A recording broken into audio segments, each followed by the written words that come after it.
दोस्तों, कल ही हमने पुतिन के भारत दौरे को लेकर बात की थी, जिसमें यह पता चला कि पुतिन के भारत आने से पहले ही भारत और रूस के रक्षा मंत्रियों ने करीब 7 लाख AK-203 असॉल्ट राइफल की डील फाइनल कर दी है और दोनों पक्षों के बीच लॉजिस्टिक शेयरिंग एग्रीमेंट पर भी साइन किया गया। और भी कई ऐसे मुद्दे बने जिन पर पुतिन बात करने वाले थे।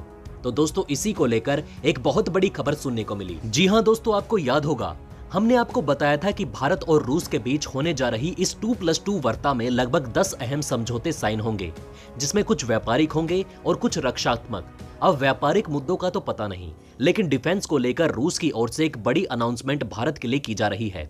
जी हां दोस्तों, खबरों के मुताबिक व्लादिमीर पुतिन और पीएम मोदी दोनों इस बात पर सहमत हो चुके हैं कि भारत जितने भी रूसी मूल के हथियारों यानी कि फाइटर जेट और हेलीकॉप्टर इस्तेमाल करता है, उनके स्पेयर पार्ट रूस से मंगवाने की बजाय अब मेक इन इंडिया पहल के तहत देश में ही बनाए जाएंगे। न सिर्फ स्पेयर पार्ट, बल्कि रशियन ओरिजिन के साथ साथ इंडियन डिफेंस इक्विपमेंट के मॉडिफिकेशन रूस के साथ मिलकर भारत में ही होंगे।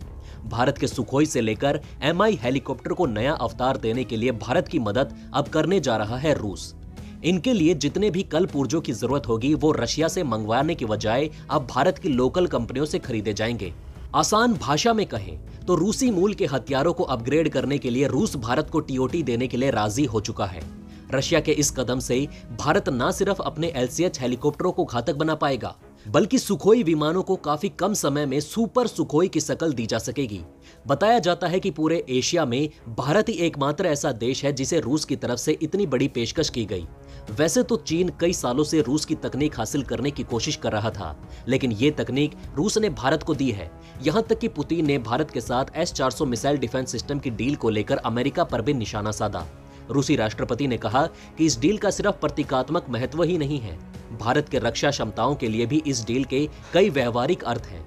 उन्होंने कहा कि हमने देखा है कि अमेरिका की ओर से भारत रूस के सहयोग को कमजोर करने के लिए काफी प्रयास कर रहा है। अमेरिका की ओर से ये कोशिश की गई कि भारत उसी की बातों को माने।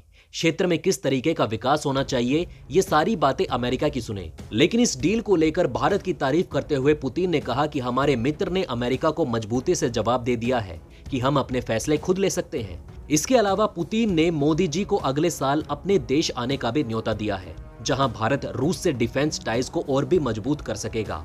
हालांकि दोस्तों, इस पर आपकी क्या राय है, हमें कमेंट करके जरूर बताइएगा। जय हिंद, जय भारत।